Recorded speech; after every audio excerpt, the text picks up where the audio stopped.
Alright guys, TacticalRab back again today. Hope you're all doing well and enjoying your day so far. And after OpTic's phenomenal start to the Major 3 qualifiers, it seems like Prolute will indeed be signed for the foreseeable future. What does this mean for iLLeY's potential return? And also what does it mean for OpTic's substitute bench as time progresses as well? Very much enjoyed your thoughts in the comment section below. Hit the like button if you enjoy. Subscribe if you're new as always. I would greatly appreciate it. Really up to the channel. Thank you very much indeed for doing that one. First I just wanted to mention this because they've done some London Landmarks thing. You know, like the promotion for the new Call of Duty games is always so good. But you know, the games often fail to deliver, but still, maybe Piccadilly's making the glorious return for Modern Warfare 1. The Piccadilly remake, we really want to see that in competitive. Now, I wanted to mention this as well, actually, because yesterday the Challengers Elite Season 3 concluded. Remarkably, both Toronto Academy teams won in both regions, so the European region, the North American region. So Steve Vortex, Gizmo, actually, of course, because Gizmo back over in Europe right now from the London team, from, you know, personal reasons, whatever exactly is going on there. Certainly seems to me like London are a bit of a shambles, honestly, at the moment. Wonder if they need Gizmo back in the team, because it seems like since Harry has stepped in as effectively the main AR now, Zero's on the flex, it's kind of messed up their team dynamic, their roles. They don't seem as coordinated as they were with Gizmo at the start of the year. So maybe Gizmo coming back and having a few weeks to practice with him is going to be the key, but who knows when that's going to happen. But honestly, if anything, it was Benjamin Beans, who was, you know, pretty much dominating this tournament. Some of the stats here from the grand finals pretty impressive. I think they had to win a couple of series. As Gizmo says, Ben Beans has got to get in league. I've never seen a player who snaps and guns people as easily as him. He is so good. Hicksy even says from the Ultra North American Academy, of course, he subbed in for Ultra earlier this season. Not many like him. Honestly, he's the European Dash, he says Gizmo. So, well, that's quite high praise. This is one of the series they played in the grand finals against Journey & Co. 3-0. I think they had to, like, double series them. I think they beat them 3-0, 3-1. Beans up to 1.3 the first series with an awful lot of damage, right? So, yeah, this guy, definitely a player to keep your eyes on. I'm pretty sure, you know, the likes of Beans, obviously, he's kind of more in the AR role, but also a guy like Wardy, also from European Challenges. Definitely a player that could be considered, right? And we'll certainly talk later in the video, really, about what's going on with Prolute, really, and some of the substitutes that some teams are bringing through. And I think that some teams maybe are starting to realise that actually having like a sub with incredible talent, that there might not be too many players left in North America with the incredible gun skill that they might be looking for. Maybe they have to look at a further afield to Europe or the likes, but also maybe some players they could bring into their squad that actually maybe don't have incredible gun skill, aren't going to be the next Simp or anything, but are going to be great role fillers, the likes of Prolute, the likes of, you know, maybe a Kismet, maybe a Paul Ectra that we've seen so far, and maybe that's the type of challenger player the teams want to start looking for early on, because that's going to help your team that if they already have great talent, go to the next level. But of course, great gun skill is also very much an asset, right? And Scrappy, of course, on the North American Academy has been a big talking point over there, of course, well, on this team at the present time, whether he's going to go elsewhere to another team, whether someone's going to be able to buy him out, whether Toronto wants to let that happen, because right now they're winning basically everything. So I'm really excited to see how this goes at their Challengers event, right? Because the best two teams, arguably, in the world right now in terms of the, well, the Challengers rosters are the Toronto Academy North America and the European one, right? So it'd be kind of crazy if at the Toronto Challengers event, it's the Ultra Academy North America versus Ultra Academy Europe in the finals or something like that. We'll see how it goes. Yeah, this team winning once again, as Scrappy says. Come on, man, too much ice.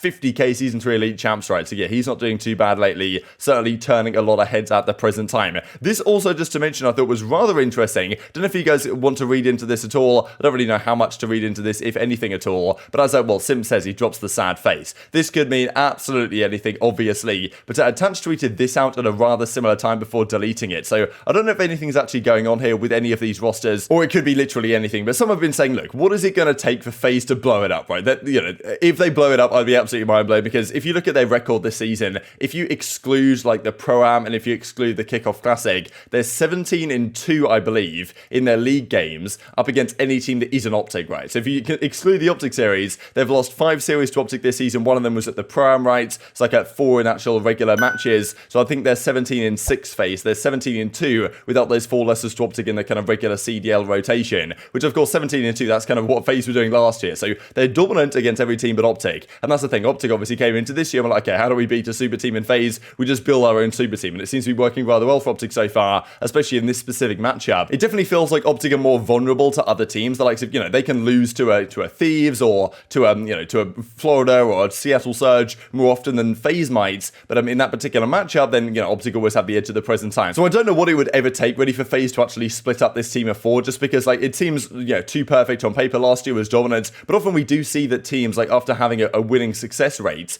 like after things don't go so well, they yeah, there's a tendency to say, okay, we've got to change something in order to get back to the top, which might be what they start thinking if they keep coming second at all these events. But maybe they're just going to ride it out and see how it goes. I'd be very surprised if they do anything right. I don't really think there's a change they can make that really is going to improve their team, especially not mid-season. But one to keep your eyes on for sure, because last year FaZe were the dominant force. This year they haven't won an event so far. Of course, they made a couple of grand finals. They might make a couple more, right? Whether they're going to win one, though, is another question entirely. Let's talk about the OpTic situation then. So Prolute, of course, subs in for the team a few weeks ago. They had General in initially when iLLeY was first injured. That, of course, it kind of worked out for them a little bit of the Prime Classic. They came top 4 in the end, leading to Los Angeles Thieves in the semi-finals, but of course beat FaZe that tournament regardless in the Game 5. Since then, pretty much Dashi, iLLeY, and some others have said, look, Prolute's the guy we want to get. He's effectively a perfect iLLeY replacement for him to slot into the team, and it will have the success, of course, that they've had so far. And individually, Prolute has looked phenomenal in both Search and Destroy and in the FaZe series, the respawns as well. The question was going to be, because I guess they signed him on like a 2-week contract. There's a 2-week contract thing that the CDL has going on, where effectively they can say, look, get this guy for 2 weeks. If we don't like him, he can go. If we do like him, then we can effectively extend him for a little bit longer. Now, Hicksy says right here, like he's asking Formal, what do you think about the team? Formal reckons, like, the team's absolutely disgusting. The core 3, they can fit pretty much anyone into that system. Prolute's obviously been a pretty much perfect fit. And then Hicksy says, yeah, look, we are looking to extend his contract for the foreseeable future, make him officially OpTic Prolute, and keep him around for an awful lot longer. This almost certainly means to the end of the season. I don't know. OpTic's really good this year. Yeah. Yeah, that 3 is really good. Yeah. And like obviously Ender's really good and Pote's really good. They both fit into the system really well. Yeah. Same with even Jordan could squeeze in. Like he even like looked pretty comfortable like after they got like a series or two, and I don't know, they've just been, I don't know, they have FaZe's number so far. Yeah. I mean, so we haven't lost a single match in this split. Is that right, Matt? Matt doesn't know. He's checking Twitter because now he's OpTic. Yeah, they're undefeated. I think you know what I'm saying? He gets more tweets. He's enjoying life. But yeah, so they're undefeated this season. And again, I don't want to jinx it. And I don't want to say anything. That's why I was asking you, because obviously from a professional eye, like you can tell a little bit way better than I can. But I'm really happy with the way that they've been performing. They work hard. Yeah, we're in the process of extending Prolute's contract. Right, we're gonna make him OpTic Prolute. He's gonna be on the bench. Well, he's going to be competing for the foreseeable future, but we're going to have him as backup in case something happens, because we know that 1, he's got the skill, 2, he's good people. Good people to have around, which is just as important. And he fits the program, which is super good for us. So we kind of saw this the other day, right after the kind of post-game interviews, where Hastru comes out with a contract to sign or whatever, so indicating that he's going to stick around for a little bit longer, which of course does make a fair bit of sense. They want to keep Prolute on. I do wonder what this kind of means for Stage 4, because let's say the ideal scenario for iLLeY is really they probably play the final week of the Major 3 qualifiers and the Major with Prolute. That seems rather likely at this point. Then there's a couple of weeks off after the Major where iLLeY can fully heal up and get ready to go and come back officially 100% ready to go for the Major 4 qualifiers. But still, during that period of Major 4 and the World Championship, you're certainly going to want Prolute still on your bench, right? Like, let's say iLLeY, something recurs or something goes wrong, and it's by no means guaranteed that he's going to be ready to go anyway, because we haven't really heard any updates the last few days, that Prolute can step back into their team at any moment if required. So, like, I'm sure they want him on the team for the rest of the season. What I really wonder is what happens next year, because Prolute, of course, has caused, like, an awful lot of ruckus, really, I suppose, within the league. People are saying, wow, this Prolute guy, not only, people talked about him being pretty good. He won Challengers Champs last year, was certainly a name of note, but no one that people have thought, okay, well, this guy's gun skill is crazy, like, we've got to pick him up effectively. But in the right system, he's looking very good indeed, and he's also, getting the best, if anything, out of some of these other players, and that they're getting the best out of him as well, and he's looking really good, right? So that's kind of the thing. I wonder what other teams will think about. I'm sure Shotzi said, I'm pretty sure he did say that, like, I'd be mind blown if no one picks up Prolute next year, saying that, like, look, someone's got to give this guy a go. Because as I said towards the start of the video,